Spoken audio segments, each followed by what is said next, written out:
2 ದಿನದಲ್ಲಿ ಪಟ್ಟಿಯನ್ನು ಕಳಿಸಿಕೊಡ್ತೀವಿ ಅಂತ ಹೇಳಿದ್ದಾರೆ. ಹೈಕಮಾಂಡ್ ಭೇಟಿಗೆ ತೆರಳಿದ್ದ ಸಚಿವಾಕಾಂಕ್ಷಿಗಳು ವಾಪಸ್ಸಾಗಿದ್ದಾರೆ. ದೆಹಲಿಯಿಂದ ಬೆಂಗಳೂರಿಗೆ ರಾತ್ರಿ ವಾಪಸ್ಸಾಗಿದ್ದಾರೆ ಶಾಸಕರು.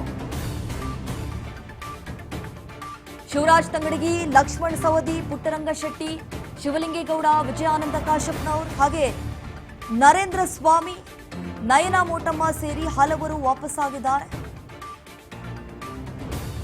ನೋಡಿ, ಬೆಂಗಳೂರು ಏರ್ಪೋರ್ಟ್ಗೆ ಈಗ ಆಗಮಿಸಿದ್ದಾರೆ ಪುಟ್ಟರಂಗ ಶೆಟ್ಟಿ ಅವರು. ಹೈಕಮಾಂಡ್ ಭೇಟಿಗೆ ತೆರಳಿದ್ರು ಸಚಿವಾಕಾಂಕ್ಷಿಗಳು, ಈಗ ವಾಪಸ್ಸಾಗಿದ್ದಾರೆ ಎನ್ನುವಂತಹ ಮಾಹಿತಿ ಸದ್ಯಕ್ಕಷ್ಟೇ ಲಭ್ಯವಾಗ್ತಾ ಇರುವಂಥದ್ದು. ಈಗಾಗಲೇ ಪುಟ್ಟರಂಗ ಶೆಟ್ಟಿ ಅವರು ವಾಪಸ್ಸಾಗುವಂತಹ ದೃಶ್ಯಾವಳಿಯನ್ನು ನಾವು ವಿಜುವಲ್ಸ್ ಅಲ್ಲಿ ಗಮನಿಸ್ತಾ ಇದ್ದೀವಿ. ದೆಹಲಿಯಿಂದ ಬೆಂಗಳೂರಿಗೆ ರಾತ್ರಿ ವಾಪಸ್ ಬಂದಿದ್ದಾರೆ ಶಾಸಕರು. ಯಾಕಂತಂದ್ರೆ ಈಗ ಹೈಕಮಾಂಡ್ ನಾಯಕರನ್ನ ಮನವೊಲಿಸಿದ್ರೆ ಸಾಕಾಯಿತು. ಇರುವಂಥ 20 ಸ್ಥಾನಕ್ಕೆ 40 ಶಾಸಕರು ಲಾಬಿ ಮಾಡ್ತಿದ್ದಾರೆ. ಒಟ್ಟಿನಲ್ಲಿ ಹೇಗಾದರೂ ಮಾಡಿ ಸ್ಥಾನಮಾನವನ್ನು ಗಿಟ್ಟಿಸ್ಕೊಳ್ಬೇಕು ಅನ್ನುವಂಥ ನಿಟ್ಟಿನಲ್ಲಿ ಸಾಕಷ್ಟು ಪರದಾಡ್ತಾ ಇದ್ದಾರೆ, ಸಾಕಷ್ಟು ಸರ್ಕಸ್ ಮಾಡ್ತಿದ್ದಾರೆ.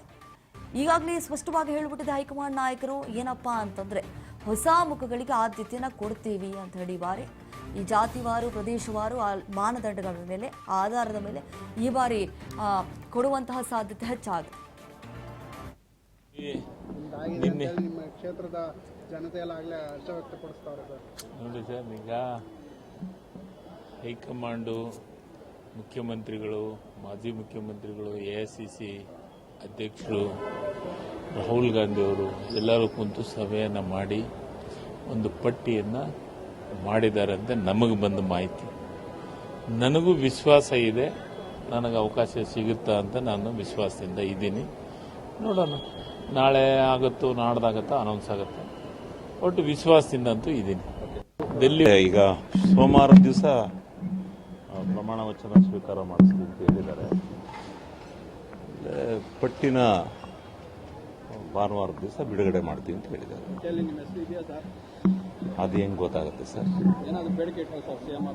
ಯಾವ ಬೇಡಿಕೆಯೂ ಇಲ್ಲ, ಏನು ಬಹಳಷ್ಟು ಹಿರಿಯರಿದ್ದೀರಿ, ಸಾಕಷ್ಟು ಬಾರಿ ಇಲ್ಲಪ್ಪ, ನಮ್ಗೆ ಯಾರಿಗೂ ಏನು ಸುದ್ದಿ ಕೊಟ್ಟಿಲ್ಲ. ಏನಾದರೂ CM ಅವ್ರನ್ನ ಭೇಟಿ ಆಗಿದ್ರು?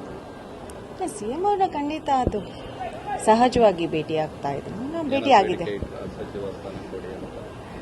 ಆ ಥರ ನಾನೇನು ಬೇಡಿಕೆ ಇಟ್ಟಿಲ್ಲ, ಜಸ್ಟ್ ಮಾತಾಡ್ಸಿದ್ದೀನಿ ಅಷ್ಟೇ. ಕಿರಿಯರ ಸ್ಥಾನದಲ್ಲಿ ನಿಮ್ಗೆ ಅವಕಾಶ ಇದೆಯಾ ಅಂತ, ಮಹಿಳಾ ಕೋಟಾನು ಇದೆ, ಕಿರಿಯ ಕೇಳ್ಬರ್ತಿದೆ, ಏನಾದರೂ ಆಗಿದೆಯಾ?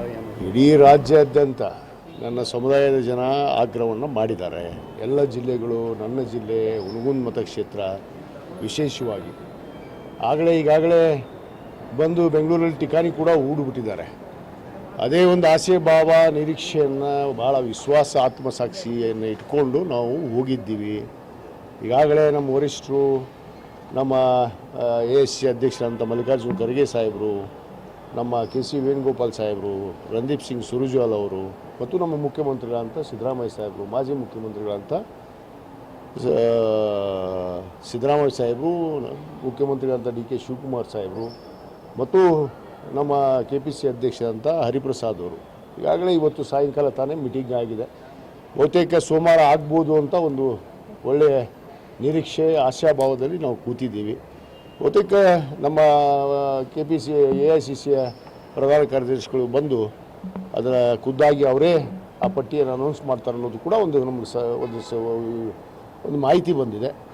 ಬಹುತೇಕ ನಾವು ಎಲ್ಲ ಆಗ್ತೀವಿ ಅನ್ನೋದು ವಿಶ್ವಾಸದಲ್ಲಿ ಇದ್ದೀವಿ. ಪಟ್ಟಿಯಲ್ಲಿ ಹೆಸರಿರುತ್ತಾ ಅಂತ ಅಲ್ಲ, ಆ ವಿಶ್ವಾಸದಲ್ಲೇ ನಾವು ವಾಪಸ್ ಬಂದಿದ್ದೀವಿ. ಸರ್, ಈಗ RB ತಿಮ್ಮಾಪುರ ಅವರು ಸಹ ಆ ಪಟ್ಟಿಯಲ್ಲಿ ಇದ್ದಾರೆ ಅನ್ನೋ ಮಾಹಿತಿ ಬರುತ್ತೆ. ನೋಡಿ, ಯಾರು ಇದೆಯೋ ಬಿಟ್ಟಿದೆಯೋ ನನಗೆ ಯಾವುದೂ ಗೊತ್ತಿಲ್ಲ. ನಂದು ವಿಶ್ವಾಸ ಏನು ಹೇಳಿಲ್ಲಪ್ಪ, ಭೇಟಿ ನಡೀತು, ಹೋಗಿದ್ವಿ, ಆಮೇಲೆ ಹೇಳ್ತೀವಿ ನಿಮ್ಗೆ, ಇದು ಬರ್ಬೇಕು.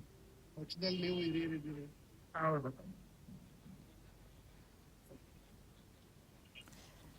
ನೋಡಿ ಯಾವ ರೀತಿ ಶಾಸಕರು ತಮ್ಮ ಹೇಳಿಕೆಗಳನ್ನ ಕೊಟ್ಟಿದ್ದಾರೆ ಅಂತಂದ್ರೆ, ಯಾಕಂತಂದ್ರೆ ಅವ್ರಿಗೂ ಗೊತ್ತಿಲ್ಲ ಯಾರ್ಯಾರು ಆ ಒಂದು ಸ್ಥಾನಕ್ಕೆ ಸೂಕ್ತ ಅಂತ ಹೇಳಿ ಅವ್ರಿಗೂ ಗೊತ್ತಿಲ್ಲ. ಹಾಗಾಗಿ ವೇಟ್ ಮಾಡಬೇಕಾಗತ್ತೆ. ಹೈಕಮಾಂಡ್ ನಾಯಕರು ಆ ಲಿಸ್ಟನ್ನು ಕಳಿಸ್ಕೊಟ್ಟ ಮೇಲೆ ಗೊತ್ತಾಗತ್ತೆ ಯಾರ್ಯಾರು ಸೆಲೆಕ್ಟ್ ಆಗಿದ್ದಾರೆ, ಯಾರ್ಯಾರನ್ನ ಆಯ್ಕೆ ಮಾಡಿದ್ದಾರೆ ಅನ್ನುವಂಥದ್ದು ಅವರ ಗಮನಕ್ಕೂ ಕೂಡ ಬರುತ್ತೆ. ಇಷ್ಟು ದಿನ ಸಚಿವಾಕಾಂಕ್ಷಿಗಳು ದೆಹಲಿಯಲ್ಲಿ ಬೀಡು ಬಿಟ್ಟಿದ್ರೆ, ಯಾಕಂತಂದ್ರೆ ಮನವೊಲಿಸುವಂತಹ ಪ್ರಯತ್ನ ಆಗ್ತಾನೆ ಇತ್ತು. ಆದರೆ ಈಗ ಯಾವಾಗ ಆ ಒಂದು ಲಿಸ್ಟ್ ರೆಡಿ ಆಗದೆ 2 ದಿನ ವೇಟ್ ಮಾಡಿ ನಾವು ಕಳಿಸ್ಕೊಡ್ತೀವಿ ಅಂತ ಯಾವಾಗ ರಾಹುಲ್ ಗಾಂಧಿ ಅವರು ಹೇಳಿದ್ರು, ಇಮಿಡಿಯೇಟ್ಲಿ ಅಲ್ಲಿಂದ ಎಲ್ಲ ಶಾಸಕರು ಕಾಲ್ ಕಿತ್ತಿದ್ದಾರೆ.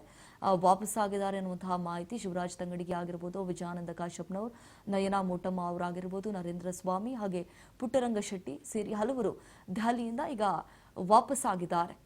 ಬೆಂಗಳೂರಿನ ಏರ್ಪೋರ್ಟ್ಗೆ ಆಗಮಿಸಿದ್ದಾರೆ. ಎಲ್ಲರೂ ಕೂಡ ಆಗಮಿಸಿ ತಮ್ಮ ತಮ್ಮ ನಿವಾಸಕ್ಕೂ ಕೂಡ ತೆರಳಿರುವಂಥದ್ದು. ಹಾಗಾಗಿ ಈಗ ಸಂಪುಟ ವಿಸ್ತರಣೆಯ ಗೊಂದಲ ಎಷ್ಟರ ಮಟ್ಟಿಗೆ ಆಗ್ತಾ ಇದೆ ಅಂತಂದ್ರೆ ಕಾಂಗ್ರೆಸ್ ಪಾಳ್ಯದಲ್ಲಿ ಇನ್ನೆರಡು ದಿನಕ್ಕೆ ಗೊತ್ತಾಗತ್ತೆ.